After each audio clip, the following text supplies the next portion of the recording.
утро, дети!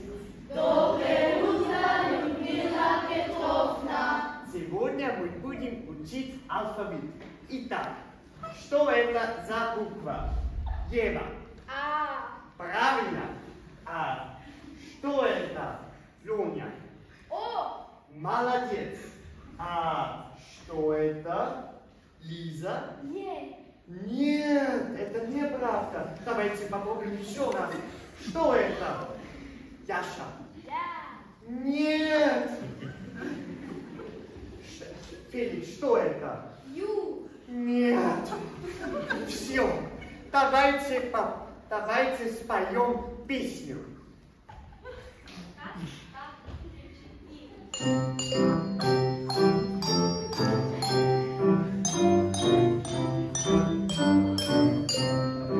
А, Б, В, Г, Г, Г, Ё, Ш, С, И, К, Т, Я, Е, К, Л,